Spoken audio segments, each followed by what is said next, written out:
مادر بزرگ به گلدان نرگس که میرسد سرانگشتانش را خیس میکند و میپاشد به صورت گلها تا هم عطر گلبرگها در آسمان جاری شود، هم تراوت آب گونه های گلها را خیس کند. من به این که کنار او بایستم و به این مهربانی چشم بدوزم عشق میکنم. حال من اینجا مثل همین گلهای سوسنی است که قد کشیدند کنار این بارگاه، مثل همین زیارتنامه هایی است که از جامعه لبریز می شود. من در ناحیه مقدسه سامرا دلم را به سروستان لحظاتی می بخشم که آینه کاری ها آن را به رکوع می آورند تا در نورافشانی چلچراغ‌ها عکس غربت مردی را انعکاس دهند که نامش با بهار حس بودن را در جانمان تازه می کند. قصه های مادر بزرگ همیشه به غیبت آن مرد ختم می شود و امیدوارم یک روز نزدیک او نفسش را به شهر بدمد تا مادر بزرگ برای من این بار قصه ظهور را تعریف کند.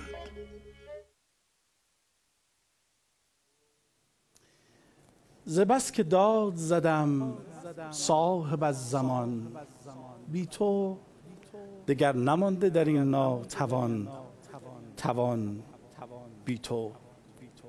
آقا جان شکست اگر دل ما بند بر نمی دارد، به جای خود نشود آسمان بی تو. دلم شکسته مرا گریه اختیاری نیست، آقا جان دلم شکسته مرا گریه اختیاری نیست، گرفته سیل غم از دست من عنان بی تو. چه قصه ها که نخوردم ز درد بی چیزی، چه گریه ها که نکردم به جای نان بی تو. من و خیال تو و جمعه های طولانی، من و کمیل و سحرگاه و دوستان بی تو. دگر نگاه کن ببین صید تو ز پا افتاد. آقا جان دگر نگاه کن ببین صید تو ز پا افتاد. رسیده زخم محبت به استخوان بی تو، فدای خلوت آن سید خراسانی، فدای خلوت آن سید خراسانی، جداز خلق به محراب جمکران بی تو. صلی الله علیک یا مولای یا صاحب الزمان. به نام خدای مهربان و سلامی به عطر خوش یاد حضرت صاحب الزمان امام سر و العلن حجت ابن الحسن از ساحت مقدس مسجد جمکران به شما خوبان، شما داغداران حضرت ابوالمهدی امام عسکری صلوات الله و سلام علیه، خیلی خوش آمدید به جمکران. بهترین سلام ها و زیباترین کلام ها رو به شما تقدیم کنم. درود بر قلب های نازنین شما که در این ثانیه های فراق و لحظه های جانسوز و جانگداز شهادت حضرت ابوالمهدی امام عسکری صلوات الله و سلام علیه مجلس آرایی کردید برای امام زمان، سفره عزا پهن کردید. خیلی ها خودشون به مسجد جمکران رسوندن، به حرم فاطمه معصومه رسوندن. اونایی که توفیق داشتن به کربلا و نجف و کاظمین و البته سامرا هم مشرف شدن، نائب الزیاره بودن و اقامه عزا کردن. ان شاء الله قبول باشه.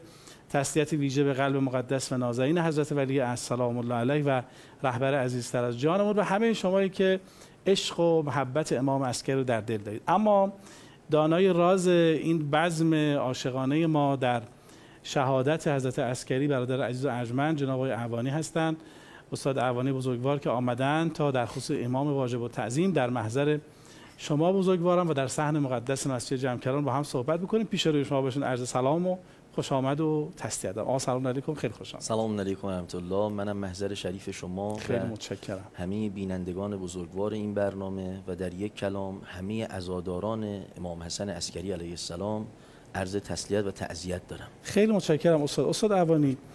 یکی از شخصیت‌های بی‌نظیری که حق بزرگی بر گردن همه منتظران و همه حاضران در این عصر دارن. وجود مقدس امام عسکری هستند. او اصلا سفره معرفت و بصیرت انتظار رو پیش روی ما پهن کرد و ما چقدر نسبت به این شخصیت بزرگوار دچار غفلت هستیم و مغفول هست این شأن رفیع و این مقام بلند در نزد حتی ما شیعیان. دلم میخواد کم در خصوص این ویژگی های ناب حضرت برای ما بفرمایید و بعد هم ادامه صحبت رو بپردازیم به شخصیت امام عسکری و اینکه در چنین شبی چه کار باید بکنیم و ادامه ماجرا و صحبتمون با شما. بسم الله. خواهش میکنم. بسم الله الرحمن الرحیم. الحمد لله رب العالمین.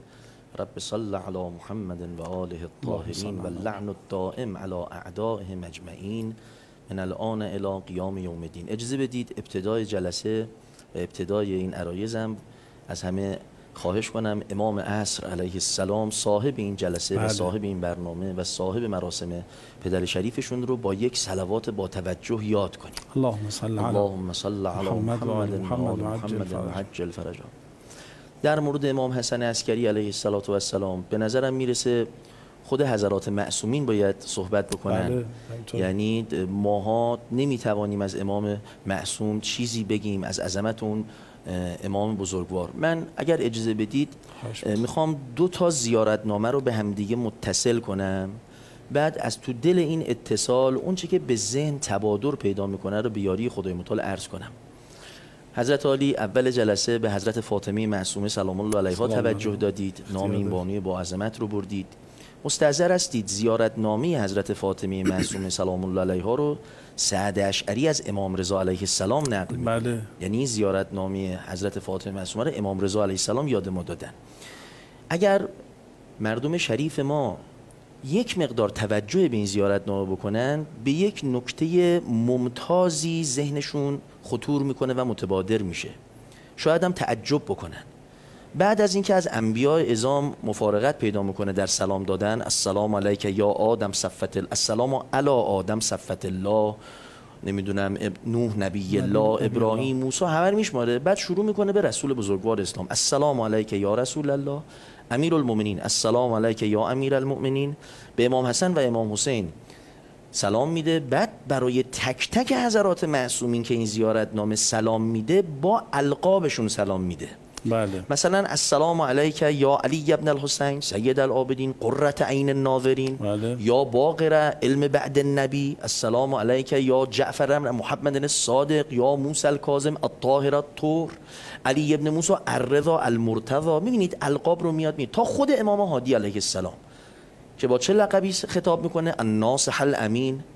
اما به امام حسن عسکری که میرسه هیچ کدوم از اینا رو بیان نمیکنه، فقط میفرماد السلام علی حسن ابن علی، تمام. السلام علیک یا حسن ابن علی، تمام. یه لقبی چیزی بیچ ساکته. این واقعا چی به ذهن تبادر میکنه؟ بله. تأکید میکنم در مورد تمام حضرات معصومین سابق دونه دونه القابشون و توصیفاشون رو بیان میکنه. به امام حسن عسکری که میرسه السلام علیک یا حسن ابن علی. جالبه به امام حسن میرسه والوصی من بعده، تمام. هیچ لقبی به کار نمیبره. البته خدا عالمه به اون چه که امام رضا علیه السلام قصد کرده از این متن، چه نیتی داشتن. خدا عالمه اون چه که ولی بزرگوارش قصد کرده. اما زیارتنامه امام حسن عسکری علیه السلام رو وقتی مورد توجه قرار میدیم شاید بتونیم یک جمله ای رو بگیم. وقتی به امام حسن عسکری علیه السلام در زیارتنامهشون سلام میدیم، از جمله عرض میکنیم السلام علیک یبن خاتم النبیین، السلام علیک یبن سید الوصیین، السلام علیک یبن امیر المؤمنین، السلام علیک. حالا تعجب کنید میخوام برسم به اون نقطه‌ای که میخوام برسم. السلام علیک یبن سیدت نساء العالمین، السلام علیک یبن الائمة الهادین، السلام علیک یبن الاوصیاء الراشدین. یعنی شما ثمره تمام خوبهای قبلی. یعنی اگر به امام کاظم عرض کردیم الطاهر الطهر، به امام رضا عرض کردیم المرتضی، به امام هادی عرض کردیم الناصح الامین، به تمام حضرات هرچی گفتیم همه اونا تو شما هست. شما فرزند اوصیاء راشدینید، فرزند ائمه هادین و هدایت کننده هستین. یعنی هرچه همه اون عزیزان دارن شما یک جا دارید. مقدس شما هست. در عظمت امام حسن عسکری از این جهت همین عبارت کافی است که فقط با عنوان یا حسن ابن علی سلام میدیم. حالا جالبترش کجاست؟ فرزند شریف ایشان امام عصر علیه السلام رو هم که در زیارتنامه حضرت معصوم سلام میده میفرماد السلام علی الوصی من بعده. به امام عرض میکنم آقا لقب دیگه ای نیست؟ میفرماد خب اون چه که امام حسن عسکری داشت که ثمره همه قبلی بود، این وصایت همه چیزو داره، با خودش همه چیزو داره. عظمت ولی بزرگوار خدا امام حسن عسکری به نظرم از این عبارات واضح و روشن میشه و این خیلی نکته مهمیه. اما اون چه که حضرت علی توجه دادید در مورد امام حسن عسکری که حالا ما چون روز شهادت این امام عزیزه پای سفره ایشون هم انشالله بتونیم بهره مند بشیم، اگر اجازه بدید من یک روایتی رو که در مورد علم امام حسن عسکری علیه السلام مورد توجه قرار گرفته رو به یاری خدای متعال عرض بکنم تا هم کرامتی از حضرت عرض کرده باشم و هم به یک نکته لطیفی توجه بدم که انشالله این حرفا رو به روز رسانی بکنیم. این رو مرحوم کلینی در ابواب تاریخ اصول کافی در مولد امام حسن عسکری این روایت رو نقل میکنه. شخصی است به نام ابن کردی. او میگه من یک دوستی داشتم به نام محمد ابن علی ابن ابراهیم ابن موسی ابن جعفر علیهم السلام. یعنی این از نوادگان امام موسی ابن جعفره. ابن کردی میگه محمد یه روزی به من گفت ما وضع مالیمون خیلی خراب شد، هم من هم پدرم. خب اینا بنابراین الان از بستگان امام حسن عسکری علیه السلام هستن. اولمون 2 دقیقه فرصت داریم، خواهش میکنم میتونید تو این 2 دقیقه بفرمایید. ایشون میگه حالا من تا اونجایی که وقت زمینه عرض میکنم، هر چقدر وقت تمام شد در بخش بعدی عرض میکنم. ایشون میگه که این محمد به من گفت ما وضع مالیمون خیلی خراب شد، پدرم به من گفت بریم پیش حسن ابن علی، میگن مرد کریم و جوان مردیه. میگه من به پدرم گفتم میشناسیش؟ تا حالا دیدیش؟ میگه نه نمیشناسم، تا حالا هم ندیدم، ولی میگن انسان شریف و جوان مردیه، بریم پیش ایشون، ای چه بسا ایشون به ما مرحمتی بکنه. محمد ابن کردی میگه محمد به من گفت همینجور که تو مسیر داشتیم میرفتیم تا به در خانه امام حسن عسکری برسیم، پدرم به من گفت چقدر خوب میشه 500 درهم حسن ابن علی به ما بده، من 200 درهم رو پوشاک تهیه کنم. ظاهرا خرید و فروش پوشاک میکردن و کارشون این بوده. 200 درهم هم بدهی دارم، بدهیامم بدم، 100 درهم هم بزنیم به خرج زندگی. میگه وقتی من پدرم اینو گفت، منم تو ذهنم پیش خودم گفتم چه خوبه که 300 درهم هم به من بده، 100 درهم رو باهاش پوشاک بخرم، 100 درهم رو یه مرکب سواری بخرم، 100 درهم هم بزنم به خرج زندگیم و برم به بلاد کوهستان، اونجا برم تجارت بکنم. اینو تو ذهنم با خودم گفتم. رسیدیم در خونه امام حسن عسکری. این همه اینا حدیث نفس بود. همه اینا حدیث نفس بود، با خودش داشت میگفت. بعد میگه رسیدیم و غلام امام حسن عسکری خادم ایشون اومدن بیرون، فرمودن محمد و پدرش داخل بشن. ما داخل شدیم، سلام کردیم. امام حسن عسکری فرمودن تا حالا نیومدید خدمت پیش ما مثلا شما رو زیارت کنیم و اینا؟ حضرت علیه السلام اینا فرمود گفتن که ما وضعمون خراب بود، دوست نداشتیم تو اون حالت بیم، ولی دیگه الان مثلا مضطر شدیم و از این حرفا. این صحبتو این چنینی کردیم و جلسه تمام شد و ما اومدیم بریم. تا اومدیم در باز کنیم بریم بیرون، خادم امام حسن عسکری از اندرونی اومد بیرون، 500 درهم داد به پدر. فرمود گفتش این 500 درهم از طرف حسن ابن علی، 200 درهمش رو بدهی تو میدی، 200 درهم پوشاک میخری، 100 درهم هم به خرجیت میزنی، یعنی همون چیزی که تو را گفته بودن. بله. 300 درهم هم برای محمد، یعنی برای پسر ایشون، 100 درهم و مرکب میخری، 100 درهم هم به خرجی، 100 درهم هم پوشاک، اما به بلاد کوهستان هم نرو، برو به سورا. یکی از مناطقی بود که خرید و فروش میشد. یعنی از سر درون ما خبر داد و عین اون مبلغ رو به ما مرحمت کرد. ابن کردی میگه این کار رو کرد محمد، به کوهستان نرفت، رفت به بلاد سورا. الان که من دارم این خبر رو برای شما نقل میکنم، 1000 دینار طلا سرمایه خالص محمده. میگه من بهش گفتم حالا اینا واقفی مذهب بودن، یعنی در امام موسی بن جعفر متوقف شدن، امام حسن عسکری رو قبول ندارن به عنوان امام واجب الاطاعه. میگه من برگشتم بهش گفتم خب وقتی توی همچین کرامتی رو از حسن ابن علی دیدی، از این دلیل واضح‌تر میخوای که او امام برحقه که باید به او ایمان بیاری و اینا؟ گفت هازا امر قد جرینا علیه، ما واقفی مذهب بودیم، بر این عادت کردیم، همینم که هستیم. یعنی حاضر نشد علی رغم این کرامتی که میبینه بپذیره. این ملکه حمیته که امام سجاد علیه السلام در دعای 8 صحیفه سجادیه به ما یاد میده از ملکه حمیت به خدا پناه ببریم. که حالا اینجا نکاتی هست که ظاهرا در بخش اول خیلی متشکرم استاد اروانی بزرگوار. بله خیلی مغفولیم از آقامون مولامون امام الملک و الملکوت حضرت عسکری صلوات الله و سلام علیه. امروز سر سفره او هستیم و صلوات و ارادت و محبت خود رو تقدیم میکنیم به این امام با معرفت. یه بخش رو با هم ببینیم. کنار شما هستیم از مسجد مقدس جمکران. بفرمایید.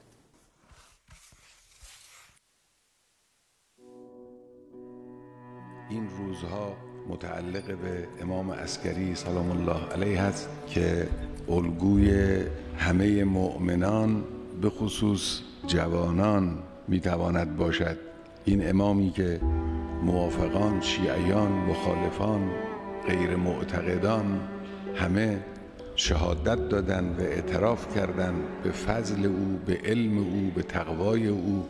از حضرت جواد نازل عسکری که هرچه به طرف حضرت عسکری میره این بیشتر میشه.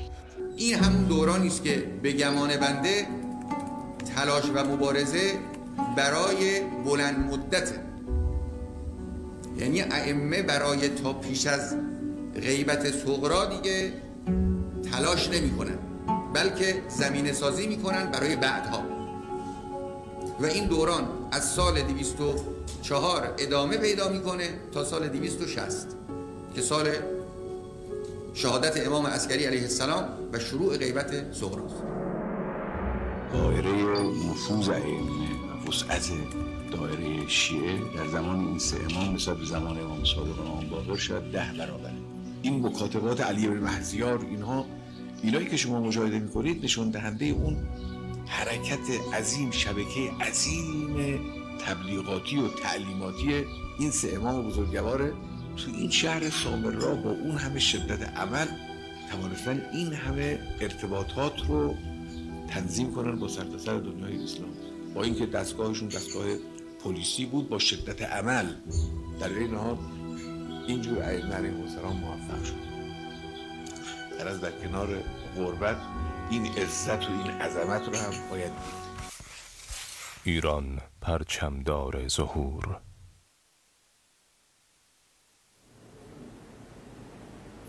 خیلی ممنونم که با ما همراه هستید. اینجا صحن مقدس مسجد جمکران در روزی که همه ما عزادار هستیم سر سفره امام زمان سلام الله علیه و دلتنگ و بیتاب هستیم در شهادت امام عسکری. جناب آقای اروانی در خصوص ویژگی‌های ناب امام عسکری برای ما فرمودند و اینکه خدای نکرده ممکنه ما کرامت و بزرگی و عظمت و معرفت و بصیرت یک امام رو ببینیم ولی این قلب ما و موانعی که در جان ما هست مانع از این بشه که به او باور بیاریم و ایمان بیاریم. آقا این چگونه است؟ چه کار باید بکنیم؟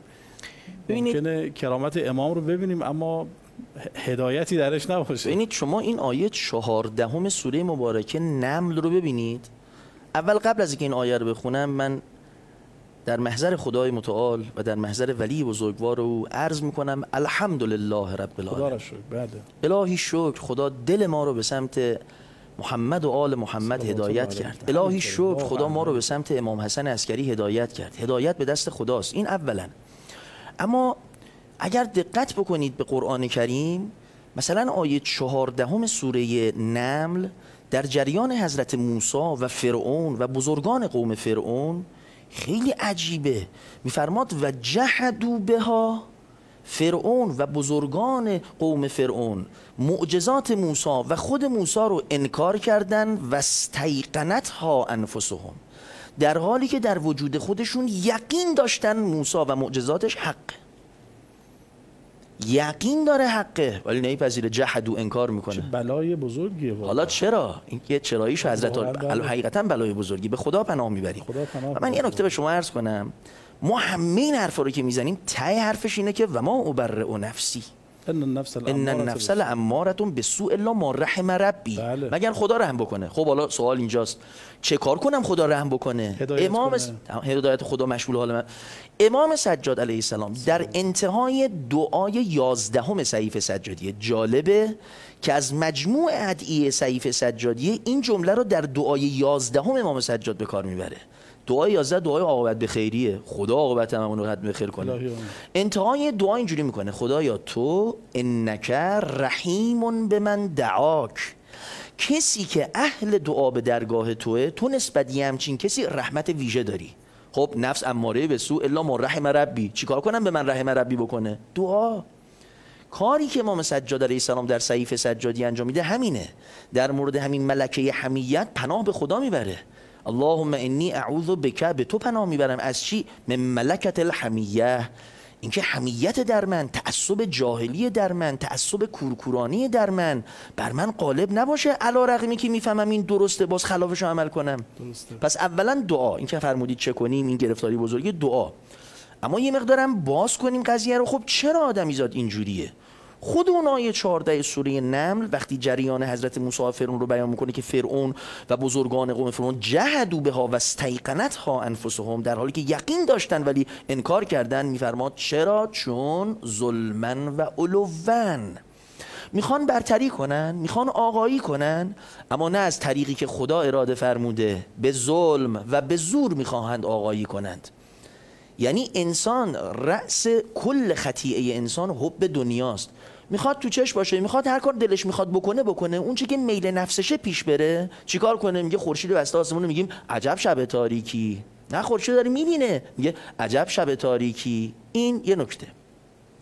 نکته بعدی که باید محضر مبارکتون عرض بکنم و همه بینندگان عزیزمون، این روایت جنود عقل و جهل اصول کافی است. مستحضر هستید 14مین روایت از کتاب عقل و جهل اصول کافی 75 لشکر امام صادق علیه السلام برای عقل و 75 لشکر برای جهل نام میبره.